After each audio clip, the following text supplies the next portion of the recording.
thankful for the opportunity to... Is this thing on, or do I need to press a button? Press the red button. Red button, okay. All right, there we go. I'm thankful for the opportunity to preach the word. I'm thankful for the men here that have been well trained in how to do it. It's a great privilege. Before we get into the specific passage that we're looking at, I would like to take a survey. I'm going to ask you to raise your hands. It does not mean we're becoming charismatic, okay? If you raise your hand. I would like you to tell me which of the days of creation was the climax of the creation account. So you can raise your hand. If you're too scared to raise your hand, that's okay, okay? But if it'll be all right, it really will. But it'd be nice to get a little bit of participation. So I'm going to name the day, and if you think that's the climax, raise your hand, okay? So day 1, God made the heaven and earth, the light, dividing it from the darkness. Okay. Day 2, God made the sky. Sky. Day 3, dry land, plants, fruit trees. Okay. Day 4, sun, moon, and stars. Some good stuff. Sun, moon, and stars. Okay. 5, water creatures and the birds. Water creatures and birds. Okay. Day 6, land animals and man in his own image. Land animals and man in his own image. Okay. Got a few hands in the back. Day 7, God rested the seventh day, blessed and sanctified it. Okay. A few hands there too. A lot of people, no hands. We don't know what I don't know about this. This is I don't know about this. So what is the answer to the question? Well, you'll find out a little later in the message. You'll have to pay attention. We will answer the question. It kind of, since the fourth commandment is where we are, that might be a hint. But we are going to look at this. So now our text is in Deuteronomy chapter 5. Lord willing, what I'm going to attempt to accomplish is we're going to be looking at Deuteronomy 5, which is, of course, Deuteronomos, second law. So it's the repetition from Exodus 20 of the Sabbath commandment in the Ten Commandments. And that actually relates back to Genesis 2. So we're going to be Deuteronomy to Exodus to Genesis and coming back and then going forward. And we're going to see how far we get today. And very well, very likely we're maybe next time I preach we'll get to talk about this more. But we're going to see how far we get as we start in Deuteronomy, go to Exodus, Genesis, and come back and go forward. So that'll be really good. Okay, so Deuteronomy 5. Verses 12 through 15. 5:12 through 15. Keep the Sabbath day to sanctify it, as the Lord thy God hath commanded thee. 6 days thou shalt labor and do all thy work. But the seventh day is the Sabbath of the Lord thy God. In it thou shalt not do any work, thou, nor thy son, nor thy daughter, nor thy manservant, nor thy maidservant, nor thine ox, nor thine ass, nor any of thy cattle, nor thy stranger that is within thy gates, that thy manservant and thy maidservant may rest as well as thou. And remember that thou wast the servant in the land of Egypt, and that the Lord thy God brought thee out thence through a mighty hand and by a stretched out arm. Therefore the Lord thy God commanded thee to keep the Sabbath day. Okay, so now this is the second giving of the law. Let's look at the first one in Exodus 20, please. Exodus 20. Verses 8 through 11. We'll read the fourth commandment there.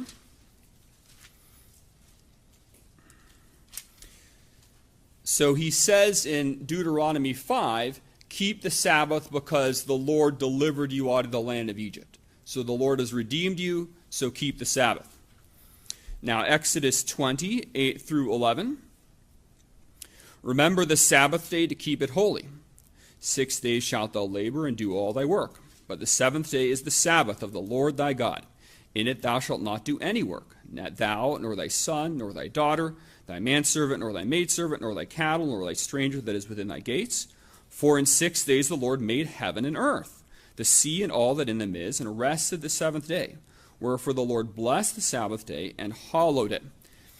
And then let's look at Genesis chapter 2. And actually, if you can keep your finger or share with somebody next to you, we're going to be there's a lot of things in Exodus 20, Genesis 2 we're going to be comparing here. So somehow, two are better than one, right? So if you can kind of compare these, and maybe you can put the comparisons in your Bible now, and the other person can put it in later, but we're going to be looking at both those. So try to have Exodus 20 and Genesis 2 open at the same time. And this is easier than if it was all on one scroll, okay? This is easier. Okay, Genesis 2, 1 through 3. Genesis 2, 1 through 3. Thus the heavens and the earth were finished, and all the host of them. And on the seventh day God ended his work which he had made. And he rested on the seventh day from all his work which he had made. And God blessed the seventh day and sanctified it, because that in it he had rested from all his work which God created and made. Now I'm going to pray and ask the Lord to bless the message here. Lord, we're thankful for your word. We ask that you would bless this time of preaching it, help the people here to understand what your word teaches on this subject, and those watching the live stream. Would you strengthen me as I preach? Thank you for the opportunity. And I pray that the truth of these passages would impact our lives, transform us by your grace and for your glory. And we pray this for Jesus' sake. Amen. Okay, so we have these three texts here. Exodus 20 has a very clear allusion back to Genesis 2. It refers to the 7-day creation account. And then, of course, that in Genesis is Genesis 1:1 through 2:3. You have all of this, 1:1 through 2:3, and that chapter division, chapter 2, is not given by inspiration of God like the actual words of the text are. So 1:1 through 2:3 is a section. Exodus 20 refers to that. Deuteronomy 5 refers to Exodus 20. Now, what kind of comparisons do we see here between Exodus 28 through 11 and Genesis 2, 1 through 3? Well, first of all, notice in Exodus 20, 8 through 11, it says in verse, so Genesis 2. So Genesis 2, 1, it says, thus the heavens and the earth were finished. So we have the heavens and the earth, Genesis 2, 1. Then if you look at Exodus 20, notice it says, for in 6 days the Lord made heaven and earth. So heaven and earth, Genesis 2:1, heaven and earth, Exodus 20:11. Then in Genesis 2 it says, thus the heavens, the earth were finished, and all the host of them. So we have an all in there, all the host of them. And then in verse 3 it says, God blessed the seventh day and sanctified it, because that in it he had rested from all his works. So we have two alls in Genesis 2:1 and 2:3. And in Exodus 20, 8 through 11, it says, 6 days shalt thou labor and do all thy work. So there's your all again. The seventh day is the Sabbath of the Lord thy God. In it thou shalt not do any work. And any is the same Hebrew word translated all. So there's another all/any. Okay? So we have some all/any's in there. Then the next verse it says, in 6 days the Lord made heaven and earth, the sea, and all that in them is. So there's another all. So several alls. Alls in Genesis 2, alls over here. Then if you go back to Genesis 2 again, the heavens, the earth were finished, and all the host of them. And on the seventh day, God ended his work. So we have a reference to the seventh day here, ended his work which he had made. And he rested on the seventh day. So there's another seventh day, seventh day, from all his work which he had made. And God blessed the seventh day. There's your third seventh day, and sanctified it. So you have 3 seventh days. And also, notice you have 2 resteds. It says, on the seventh day he rested from all his work which he had made. And God blessed the seventh day and sanctified it, because in it he had rested. So 2 seventh days and 2 resteds. Now, there's parallel in Exodus 20, but also development. Genesis 2, 1 through 3 does not specifically use the word Sabbath. Instead, it says seventh day. There's an anticipation of the Sabbath in Genesis 2, 1 through 3. But it wasn't actually Sabbath until Exodus, when they were coming out from the land of Egypt. Okay? And we're going to see kind of how that works here. But there's parallel, but it's an expansion of development. You don't see any place where you see, say, Abraham or Enoch keeping the Sabbath in the book of Genesis. You don't see where Sodom and Gomorrah were condemned for not keeping the Sabbath. There's no actual command anywhere where Gentiles are condemned for not keeping the Sabbath. They're condemned for all kinds of stuff in Romans 1. They're condemned for their sin nature. They're condemned for this. They're condemned for that. Lots of condemnation to Gentiles, but not for not keeping the Sabbath, because that was a sign given to Israel. Okay, but we do have the seventh day here, and rested. And there's kind of a combination of those here. So seventh day several times, Genesis 2, and rested. Now in Exodus 20, it says, remember the Sabbath day. And Sabbath day is the day of rest. So that rest idea and Sabbath, and seven and Sabbath are related words, and you'd rest on the Sabbath. So there's a connection there. Sabbath day in Exodus 20. And then it says, but the seventh day is the Sabbath. So there you have seventh day specifically, seventh, just like Genesis 2, is the Sabbath. So Sabbath, seventh there, of the Lord thy God. Don't do any work. And then it says, in that seventh day, the Lord blessed the Sabbath day and hallowed it. So there you have Sabbath day. So Genesis 2, seventh day and rest. Exodus 20, Sabbath day, Sabbath day, Sabbath day. Okay, so there's another connection there. Then back in Genesis 2, it says, on the seventh day God ended his work, which he had made. So here it says he ended his work. And then in Exodus 20, 8 through 11, it says the seventh day is the Sabbath of the Lord thy God, and thou shalt not do any work. So there's that work again. God ended his work, and here we have work. Okay, so work, Genesis 2, work, Exodus 8 through 11. Sixth comparison, at Genesis 2 it says God ended his work, rested from all his work which he had made. So here we have, it says he had made, so God made something, namely a whole universe. You try that sometime. So he made or did. Then in Exodus 20 it says, remember the Sabbath to keep it holy, 6 days thou shalt labor and do. And do is the same word translated made. So do/make. God did/make. You do/make here in Exodus 20. And then it says, seventh day is the Sabbath, Lord thy God. In it thou shalt not do. That's the same word as Genesis 2 made. Do thy work, thou nor thy son nor thy daughter, etc. For in 6 days the Lord made heaven and earth. So there's made. So Genesis 2 you had God rested from what he had made. And here in Exodus 20, you do your work. In the 6 days, the seventh, you do not do any work because God made or did the heaven and the earth. Then in Genesis 2, notice it says God blessed the seventh day. So God blessed the seventh day. We have blessing here. And in Exodus 28 through 11, it says in verse 11, the Lord blessed the Sabbath day. So blessing on the seventh day, blessing on the Sabbath day. Notice as well in Genesis 2, 1 through 3, God blessed the seventh day and sanctified it. Sanctified it. So he made it holy. He consecrated it. He hallowed it. Now, then you in Exodus 28 through 11, in verse 11, it says the Lord blessed the Sabbath day and hallowed it. Hallowed and sanctified is that same word for made holy. Sanctify, hallow, holy, same word. Sanctified that day, hallowed that day. So, sounds like there's a lot of comparisons here between Genesis 2 and Exodus 20, 8 through 11. So we can see there's definite parallels here. Okay, going back, Deuteronomy to Exodus, back to Genesis. So Exodus 20 tells Israel to keep the Sabbath because Jehovah is the creator, alluding to the 7-day creation in Genesis 1 through 2, 3. Deuteronomy 5 tells Israel to keep the Sabbath because Jehovah is the redeemer, which we also are going to see, Lord willing, ties into Genesis 2, 1 through 3. So Israel, keep the Sabbath because Jehovah is the creator. Exodus 20, Israel, keep the Sabbath because Jehovah is the redeemer. Deuteronomy 5, both of those actually are in Genesis 2, 1 through 3.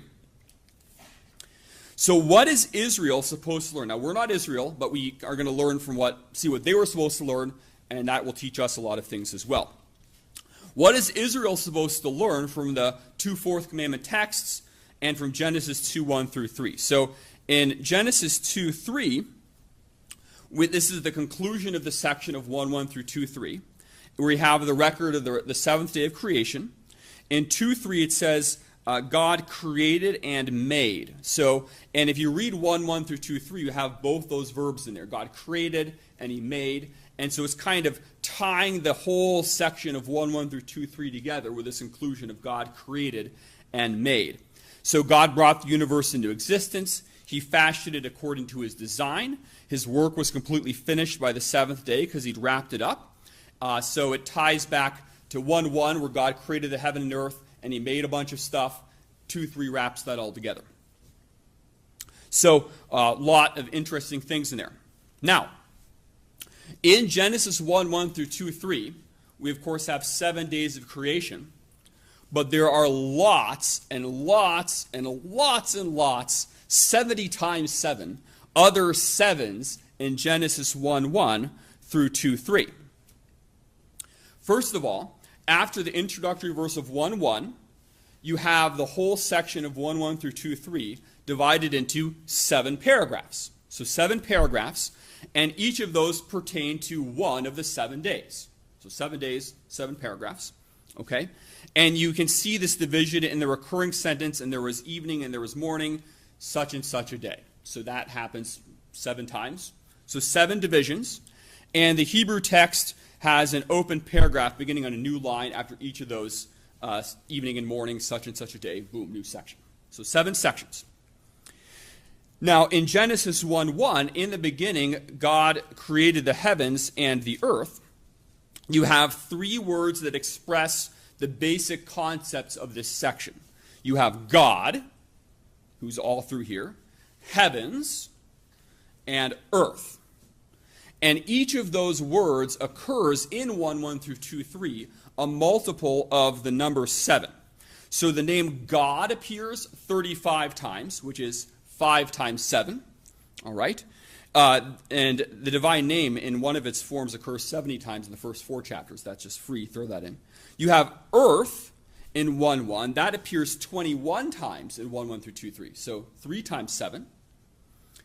And you have heavens, and you also have mentioned the firmament, and that appears 21 times. So again, a 3 times 7. So another 7 connection here in 1:1 through 2:3.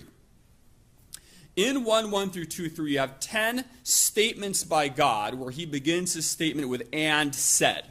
So God said, whatever. The first group has 7 divine sort of acts of power in joining the creation of creatures. So he says, let there be light, let there be a firmament, let the waters be gathered together, let the earth produce vegetation, let there be lights, let the waters bring forth the moving creature, and you have those 7 statements there. So 7, boom, let these things happen. All right? And then you have a second group where you have 3 pronouncements that emphasizes God's concern for man's welfare.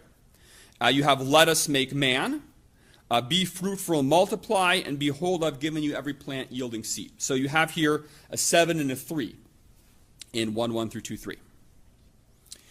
You have the term light and day found 7 times in the first paragraph, and there are also 7 references to light in the 4th paragraph. Okay? In paragraphs 2 and 3, water is mentioned, guess how many times? 7 times in those 2 paragraphs. In the 5th and 6th paragraphs, forms of the word rendered beasts or living creature occur 7 times. You have the expression "it was good" 7 times, with the 7th time being "it was very good." So it was good, very good. The first verse in Hebrew has 7 words.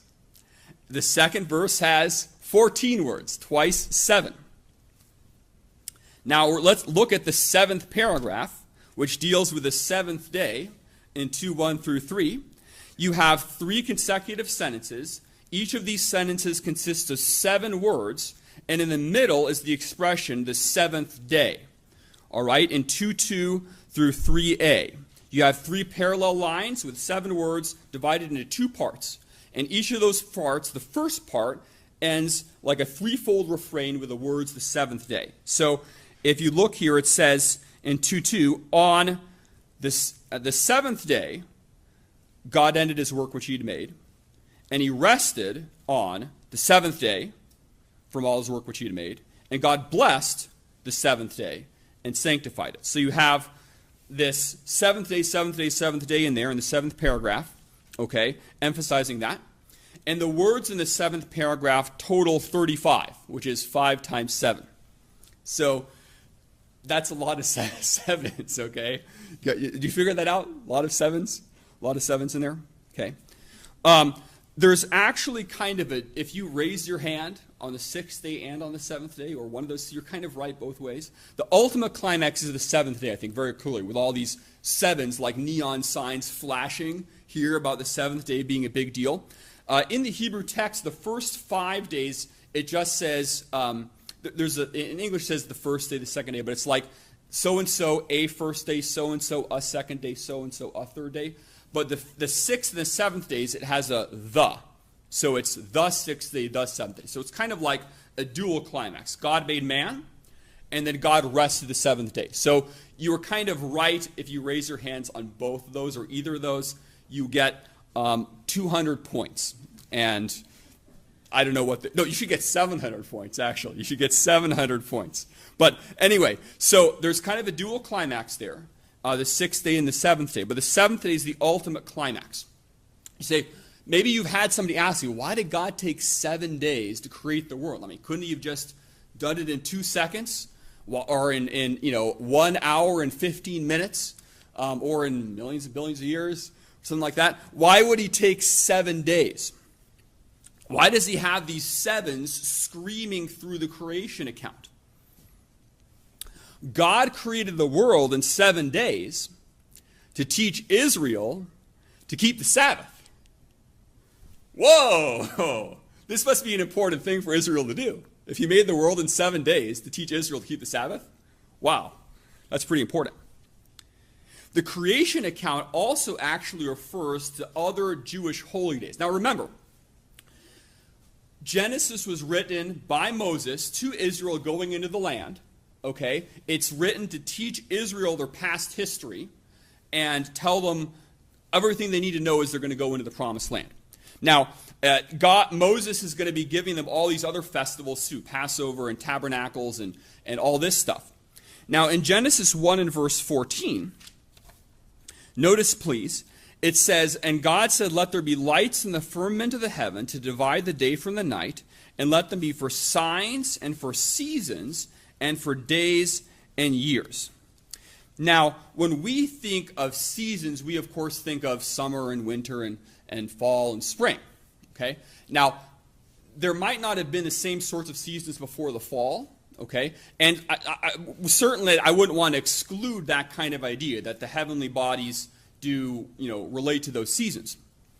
But the word for seasons here is the word that is regularly used for the Jewish feasts and festivals. They're sacred seasons. So that's the use of this word seasons in Exodus 13:10, 23:15, 27:21, 28:43, 29:4 and 10, and a big list after. So God put the heavenly bodies in the sky, not just to tell us about summer and fall and winter, but for Israel's sacred seasons. So a Jewish reader of Genesis would be thinking about the Sabbath day when he reads about the 7th day, and when he reads about God making the sun and moon and stars, he'd be thinking about their other festivals too, the other festivals that God made them to celebrate. So the heavenly bodies weren't made to be worshipped like the pagan nations around them were worshiping them. So, this nation's worshiping the sun, this nation's worshiping the moon, this nation is worshiping the stars, they're worried about their horoscope, okay? No, God made the stars and the sun and the moon to remind Israel of their sacred festivals of the creator of those things, Jehovah, the creator of the heaven and the earth. So they're to remind her, this is the time when the Passover is coming. This is the time when the Feast of Tabernacles is coming. The Feast of Weeks, the Day of Atonement is coming. So the divine creation is spread out over 7 days to teach Israel about Jehovah being the creator and to lead them to keep the Sabbath to honor him. And even the heavenly bodies are there to remind them of their sacred seasons, their sacred days of worship. So that's pretty amazing here. And so we have this climax on the 7th day of God's resting on that day. Now there's some further uniqueness we see about the 7th day in the creation narrative. It doesn't begin with a typical "and God said" formula for the other 6 days. It doesn't close with a typical evening and morning concluding formula. It was a literal 24-hour day like the other days, but it doesn't conclude with that evening and morning. It doesn't have kind of a parallel. If you read the narrative carefully, days 1 and 4 are connected, 2 and 5 are connected, and 3 and 6 are connected. 7 stands out on its own. It stands apart. So you had the forming and filling were completed. You have the 7th day alone, in which there's no creative activity. There's not a divine evaluation of the state of creation because creation is completed. And so now it's continuing in the state of completion. You have that the 7th day 3 times, as we mentioned already. And notice, please, it says the 7th day is sanctified or set apart by God. So that's a big deal. In fact, that sanctified word also will tie in again to Exodus here. So the creation account moves to a climax on the 6th day. God made man. Everything is very good. And then God rested the 7th day and sanctified it. And that's a big deal. That's what he's doing. So the other days, things are good. Things are very good. This day is sanctified. This is a sanctified day. This isn't just, we need one extra day. Let's just put it in there. Okay? This is a sanctified day. This is a big deal. All right? Nothing in the creation context connected with space is called holy or sanctified. But here, this day, this time is set apart. We have 1 day of rest set apart from 6 days of activity. And so this day is set apart. Humanity doesn't make the day holy that just of themselves, but they recognize that it's a holy day established by God. That's what Israel would have thought. So Jehovah's sanctification of the Sabbath instituted an order for mankind according to which time is divided into time, common time, and holy time. So there's a distinction between the everyday and the solemn, between days of work and days of rest. And this is the pattern that God put even in the creation account for Israel to follow. Now, as we mentioned, there's no introductory formula then God said here. It doesn't have that evening and morning. And this would indicate that the absence of that kind of terminating phrase would show that this rest that God enters into here is a kind of perpetual rest that God intends for people to enter into. So God makes man, and that's climactic. And then God enters into rest. And that's a pattern saying he wants man to be in his rest. And we're going to see, Lord willing, how this all develops. So God creates man, God rests, and he kind of is giving you an invitation to enter into rest by not closing that 7th day off. And this theme, we're not going to get to exposit Hebrews 3 and 4, but Hebrews 3 and 4 kind of ties all of this together. How God rested the 7th day, and he calls man to enter into that rest by faith in Hebrews 3 and 4. So it ties into redemption, that rest that God enters into. So we have this 7th day blessed and consecrated. We have all these sevens all over the place. Now, we have 3 references to God's blessing in the account of Genesis 1 through 2:3. First, in verse 22, it says God blessed Adam and Eve and told them to be fruitful and multiply. So, blessing of fertility, Genesis 1:22. In Genesis 1:28, again, God blessed them and said, be fruitful and multiply. So another, God's blessing is fertility. Today, many people think fertility is a curse. God says it's a blessing twice in the creation account. And then we have the third blessing in 2:3, where God blessed the 7th day and sanctified it. Now, with the previous 2 blessings being a blessing of fertility, is there a connection here to this one? Well, you might say kind of in a more abstract sense. God blesses this special, holy, and solemn day and makes it fruitful for human existence. He makes the 7th day this day of rest. He gives it the power to stimulate, to animate, to enrich, and give fullness to life. So God blesses the day for the sake of the people of God, to be a blessing to them. The Sabbath was made for Israel here, mankind, and not man for the Sabbath. So he gives this blessing to the 7th day for a blessing to his people. So a lot in that account of Genesis 1 through 2:3 that is related back to Exodus 20 and then Deuteronomy 5. So what are some things we can learn from this? Well, Israel would have learned from the above that the 7th day, the Sabbath day, was really, really important. God made the sun and has continual nuclear explosions that have been going off in there for 6,000 years. That's a pretty amazing thing. He made the moon. He made all these stars, billions and trillions and gazillions of stars. And those were to remind Israel about their sacred seasons of worship. All those stars out there.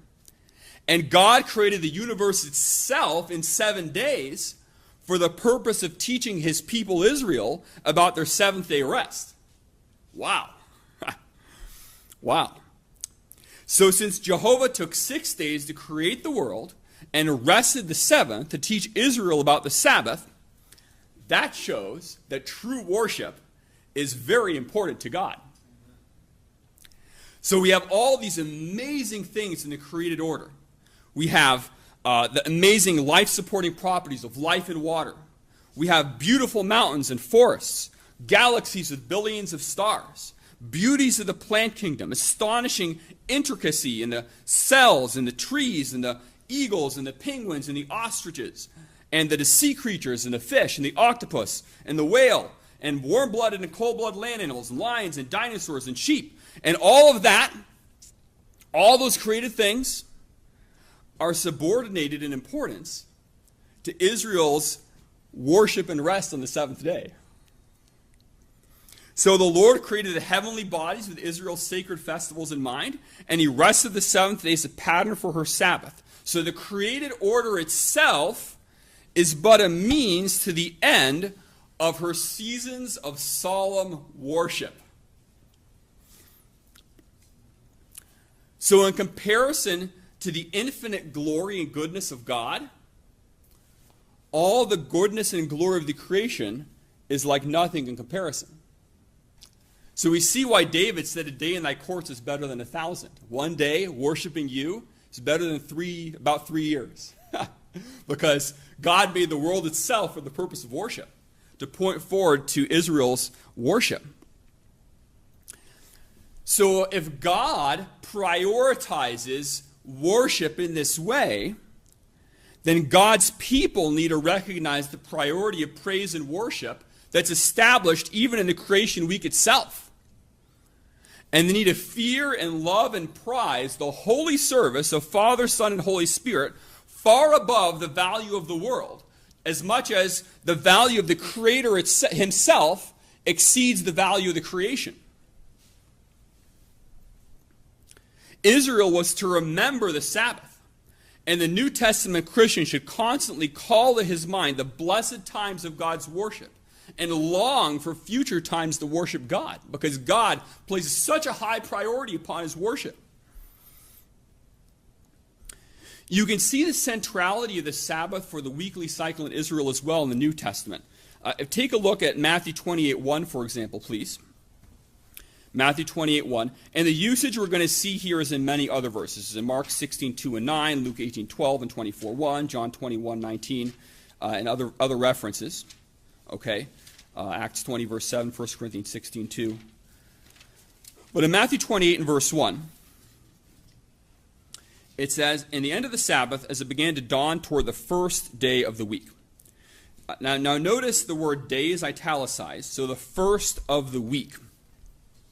In the New Testament, the Greek word sabbaton, or Sabbath, is translated in English as Sabbath, the large majority of the time, and it's referring to the weekly Saturday festival. So, for example, in Colossians 2:16, where it says, let no man judge you about new moons, holy days, Sabbath days, that's Saturday. It's Saturday Sabbath, just like all the other references to the Sabbath. There's one usage where the English doesn't translate the word sabbaton as Sabbath, and that's when it's translated as week. Like here, where it says first day of the week. If you were going, there's nothing wrong with that translation. It's fine. But if you're going to be hyper literal, it would be the first day from the Sabbath. Okay? Because Israel dated the days of the week from the Sabbath. So Sunday was the first day from the Sabbath day. Monday was the second day from the Sabbath day. Tuesday was the third day from the Sabbath day. So everything was dated from the Sabbath day, because that was the day that you got to worship God. That was the day that was set apart to him. So the whole week, even when you talk about the week, you were dating things in connection to the day to worship God. All right? So God created the world in 7 days for the Sabbath. God's people dated the days of the week from the Sabbath. So this was the culmination for them. This was their joy. This was their longing. This is what they aspired to. Is that how you view the worship of God? Is it the supreme joy of your week? Is it what you look forward to in eternity? Does the zeal of God's house eat you up like it ate up the Lord Jesus Christ? If God ordered the entire creation around worship, do you as his creation order your life around his worship? Or is it easy for you to skip out on the worship of God? Do you think you have something more important to do Sunday evening, Wednesday night, during Sunday school? Something else more important than worshiping God? Come to church late. Now, okay, if your car catches on fire and all four of the wheels die and there's a fire, like a blazing inferno, and you're there 5 minutes late, okay, maybe nothing you can do about that, right? But that's not why people are late the vast majority of the time, just because they didn't prioritize it well enough. If it was a flight, they would get there on time. If it was work, they'd get there on time. But worshiping God, we can be late to that. I mean, it's just about God, right? So can God make the world for the purpose of worship, but you can't get there on time? We're not right now showing the connection between the Sabbath and Lord's Day. Lord willing, we can eventually get to that. But what do you do to make the Lord's Day special for your family? How can you lead your children to love the Lord's Day and the worship of God? Do you set an example to them of the kind of love and longing appropriate for God's holy worship? Do you set that example and teach them that you think this is really important? Would you take a job that makes you miss out on the worship of God? Is a higher level of comfort and money more important to you, or worshiping God? What's more important? When you are here, are you focused upon the Lord and his worship? Do you provoke others to love and good works? Or do you divert them from the holy to the common, the things of this world, the next world, the things of this world? Is your mind upon the Creator and the Redeemer while you're here, or is it upon whatever else you have to do, or what's going to happen Monday and all the work that's going to have to be done then, or the lunch that's going to be taking place? You know, what's on your mind? Do you view this as a set apart, as a sacred time? Romans 13 says we obey the government in the sphere where they have authority, and we should do that. So we obey the law, even if we think the laws are silly and counterproductive. Okay? We reverence God. God established human government. So we obey government except when they tell us to disobey God. If the government says, I want you to pay a ridiculously high tax rate so we can waste it on stuff that's foolish, well, we'll pay. Okay? If the government says to wear a mask, we're willing to do that. Okay? Some of us makes our face look better. Okay? But, you can do that. Okay? Government says stay a certain distance apart, we can do that. If they can set up all kinds of regulations for this and for that, we'll try to follow them, even if we think they're silly. But if the government tells us not to worship God, we're not going to do that. We're going to continue to worship God, because the whole creation is there to worship God. We're not going to listen to that. If you look at Matthew 27 and verse 62, maybe you're still in Matthew 28:1. Notice, please, in 27:62, the day before the Sabbath was called the day of the preparation. And that phrase is also found in Mark 15:42, Luke 23:54. So the Jews took care the day before the Sabbath to get everything ready so they could have that whole day consecrated to God's worship. Okay? The Westminster Larger Catechism is not infallible, of course, but it has a good statement about the principle of how to honor the Lord's Day, how Israel would have worshipped on the Sabbath day. And they said the day is to be sanctified by a holy resting all the day, not only from such works as are at all times sinful, but even from such worldly employments and recreations as are on other days lawful, and making it our delight to spend the whole time, except so much of it as is to be taken up in works of necessity and mercy, in the public and private exercises of God's worship. And to that end, we are to prepare our hearts, and with such foresight, diligence, and moderation, to dispose and seasonably dispatch our worldly business, that we may be the more free and fit for the duties of that day. And they have a lot of verse references and all that. So they prepared the day before so they could focus upon the Lord and what was really important in life on the Sabbath day. Do you live your life in light of the fact that God made the universe specifically to point to his holy worship? Is that how you run your life? Or do you run your life as a secular sort of way, as if that isn't what it's all about? This isn't the main point here, but if you take a class in the Bible at a secular university, which probably is just a waste of time to do, but if you did, they would say that Pentateuch is made up of these that is a J and an E and a D and a P document made up by unknown people, not by Moses, hundreds of years later, and they kind of just shoved it all together and put it together, and voila, we got a Pentateuch out of this. Kind of like you just put all things in a pot, stir it up, and they can identify which comes from this. Do you think that account there with all those sevens in there, does that sound like something kind of put together by these different documents, just shoved together, not very well? It sounds pretty put together pretty well, huh? Not by chance, not that way. Obviously, this is something that what Moses wrote, under inspiration of God, not something put together randomly by all these different people. You lose out on the truth that about how important worship is here as well if you deny that the creation account's literal. If you think that this is just all some kind of symbol for millions of years and this and that, you're missing out on the fact that God made the world for the purpose of worship. You can't make that point anymore, and that's a shame. Okay. Remember, as we said as well, so here the Pentateuch is written to prepare Israel for coming into the promised land. Okay? And he describes the creation in 7 days and all these different things. The heathen nations around Israel did have festivals connected to the cycles of the moon and the sun and all this stuff. But notice the 7-day week. Is there anything in creation that specifically says 7-day week? A cycle. You can see the years. Everything kind of comes around. Day, sun comes up, sun goes down. Month, you have cycles of the moon. The 7-day week, though, is kind of independent of all that, isn't it? There's nothing in creation that says you shouldn't have an 8-day week or a 6-day week or a 9.5-day week, right? Whatever. What is this telling us? What this kind of independent week that's not connected to all of that? Part of it is telling us that God is independent of creation. So he gets to just impose what he wants on the order and kind of divide time up. He's sovereign over time. He's sovereign over the week. Okay? So the biblical institution of the weekly Sabbath was actually unparalleled in the ancient world. This kind of independent of the lunar cycles and solar cycles and all that. Just a 7-day boom here. Okay? So Israelite monotheism, God is outside of creation. He's sovereign over creation. 7-day week, God is outside of creation, sovereign over creation. So Israel would learn from all of this, we're separate from the pagans. The pagans worship the sun and the moon and the stars.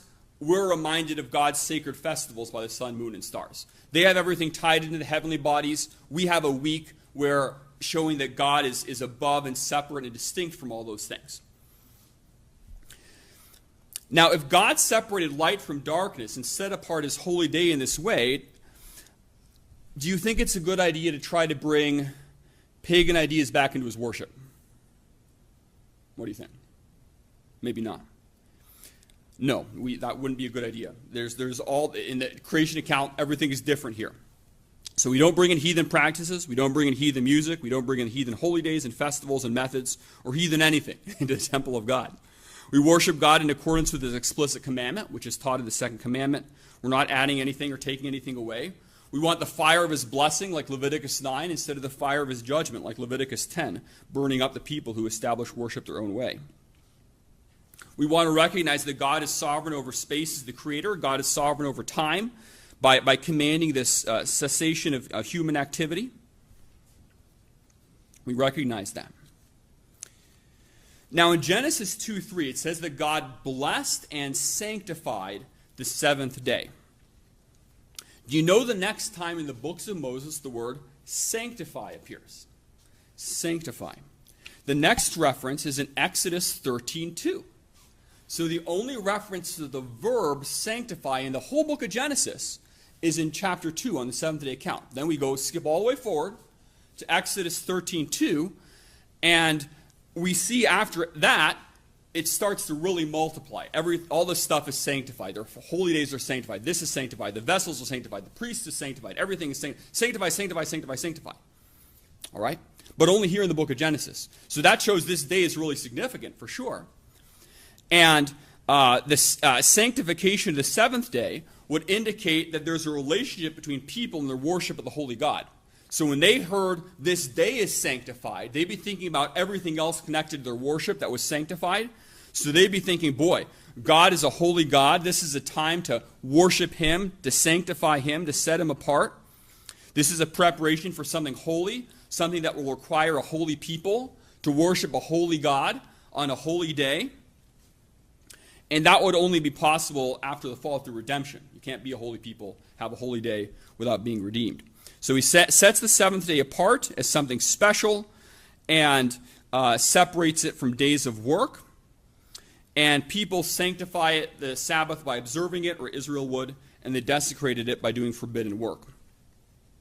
What kind of work was forbidden on the Sabbath day? Well, where it says God ceased from all his work, that was a word that also regularly appeared in Exodus and later for kind of regular work and business of the kind forbidden on the Sabbath. So God stopped working, doing these kind of works he was doing. We should stop working, doing the kind of works that we would typically do. We cease from those. There's also links not just in Genesis 2 to Exodus 20, but also to the creation of the tabernacle. If you take a look at Exodus 39 and verse 43, Exodus 39 and verse 43,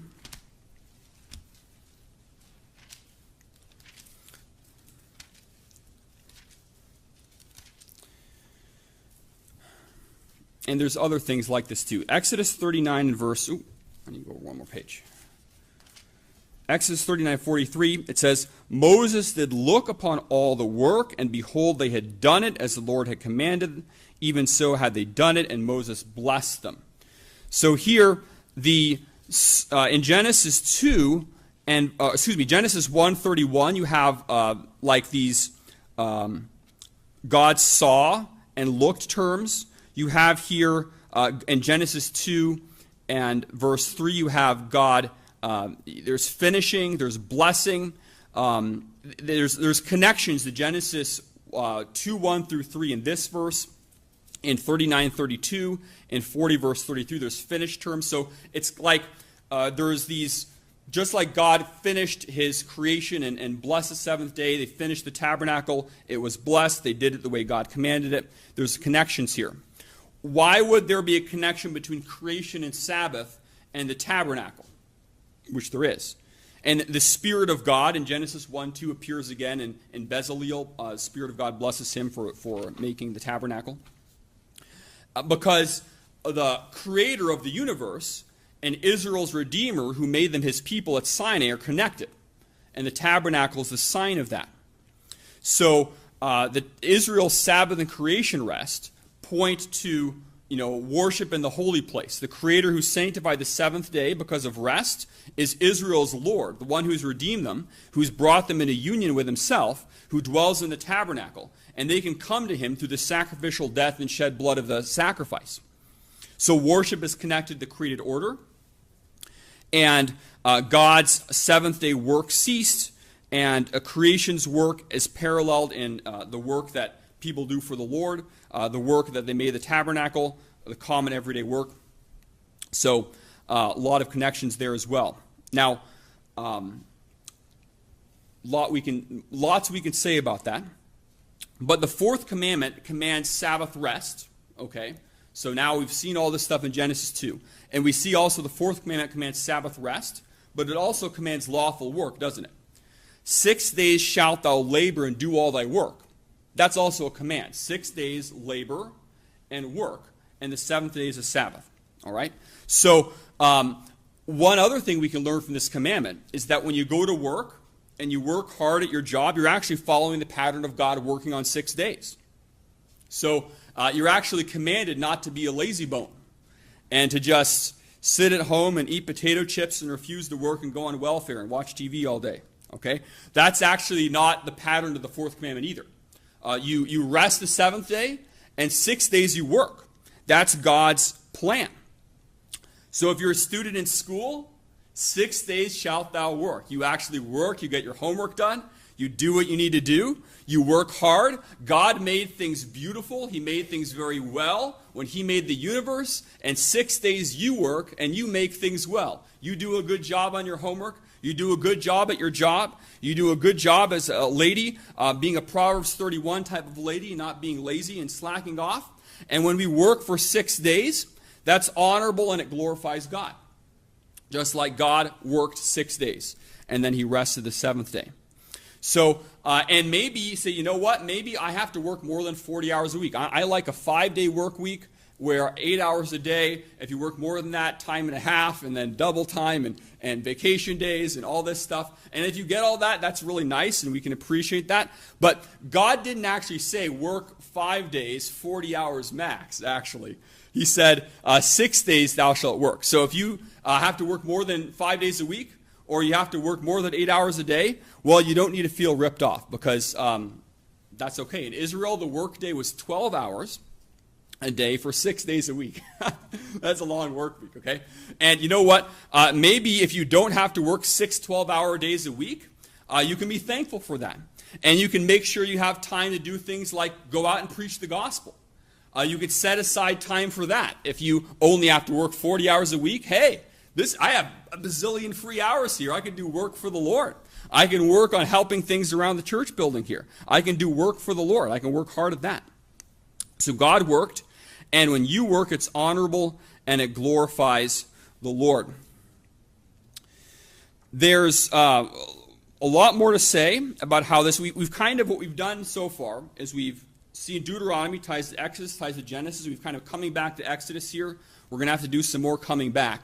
There's a lot more coming back to do, but we're out of time right now. But to kind of wrap that up, Israel was to celebrate the Sabbath because of Exodus 20. God is the creator. And Deuteronomy 5 because he was their redeemer. He brought them out of the land of Egypt. God made the universe for the purpose of worship. So let's make sure that as a people, we value worship very, very highly. And Lord willing, we're going to see how that redemption idea ties in. If I get to, next time I get to preach, maybe I'll talk more about this.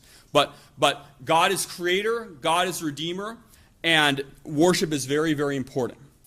And when you see the heavenly bodies, when you think about the week, make sure that you are thinking about how this ties into the worship of God. Make it so that you as God's creature tie your life into his worship, because God made the creation itself to point forward to his worship. That's what he made it about. That's what you need to make it about. And if your life isn't about that, become like God in that way. Make it about that, and God deserves that. You're his creature. Let's pray. Lord, we're thankful for the fourth commandment and all the truth that is in there. I pray that what we're able to cover about it today would be a blessing to the saints of God. I pray that you would help us, Lord, to consider that if you made the whole universe for the purpose of your worship, for the purpose of holy rest, for the purpose of setting aside time for your glory, help us to be people who are diligent and hardworking 6 days a week, and on that seventh day to be the type of people who set apart the day in our hearts and our lives and what we do and how we think. Help it to be something that is central in our lives, central in our focus, and help us to be people who are centered around your worship, Lord. And we pray this for Jesus' sake. Amen.